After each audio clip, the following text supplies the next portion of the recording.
자, 이번 시간에는 강아지 간 수치 정상 범위와 간 수치가 상승하는 원인, 그리고 수치를 낮추기 위해서 어떻게 대처해야 되는지 자세하게 알아보도록 하겠습니다. 자, 우선 강아지 간의 기능부터 살펴보겠습니다. 강아지 간은 여러 기능을 수행하는데요. 대사 기능, 그리고 해독 작용, 독성 물질의 해독을 하는 작용, 그 다음에 담즙산 분비, 혈액 응고 인자 생산, 면역 감시 작용 등 여러 기능을 수행하는데, 이 중에서 강아지 간의 다른 기능도 중요하지만 가장 중요한 기능은 뭐니 해도 해독 작용이라고 할 수 있겠습니다. 자, 그럼 오늘 이제 중요한 주제인 강아지 간 수치에 대해서 말씀드리겠습니다. 강아지 간 수치란 간 세포의 기능을 상실했을 때, 간 세포가 기능을 상실했을 때 증가하는 혈액 중의 특정 효소의 수치입니다. 종류의 여러 가지가 있는데 중요한 간 수치로는 ALT, ALP, AST가 있고요. 간 기능이 제대로 수행이 되고 있는지 안 되는지, 즉 문제가 생겼는지 아닌지를 판단하는 기준이 되는 것이 요 간 수치입니다. 자, 그럼 강아지 간 수치 정상 범위를 알아보겠습니다.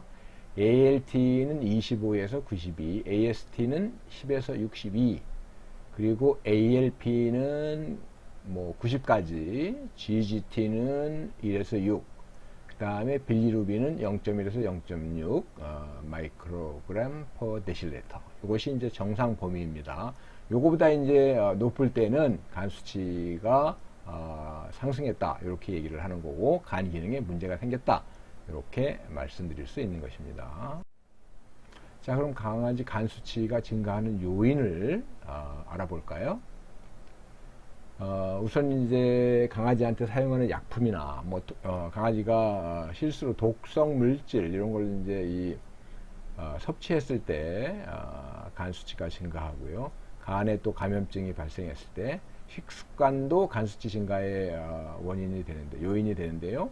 영양이나 이런 것이 이제 잘 맞지 않았을 때, 불균형을 이뤘을 때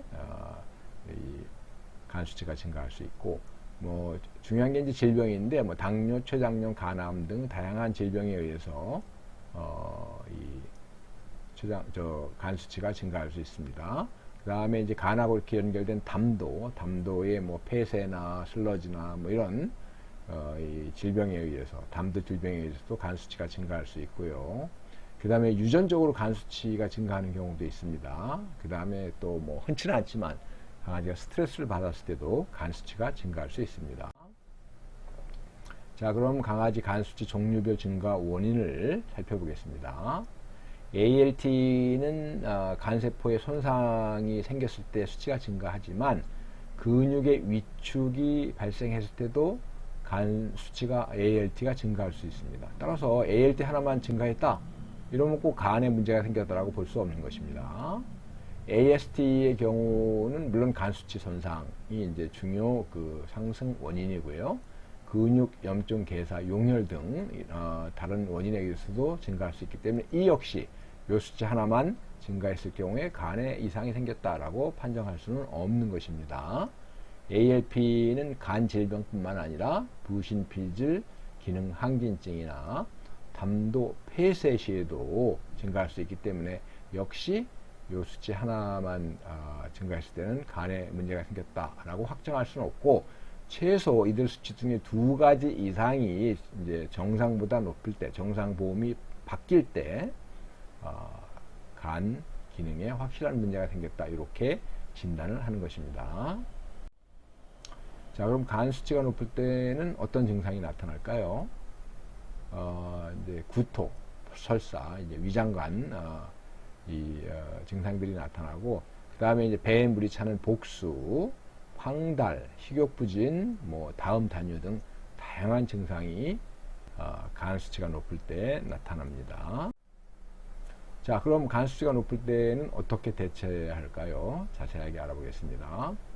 우선 구토나 설사 등 증상을 빠르게 대처하거나 완화를 해야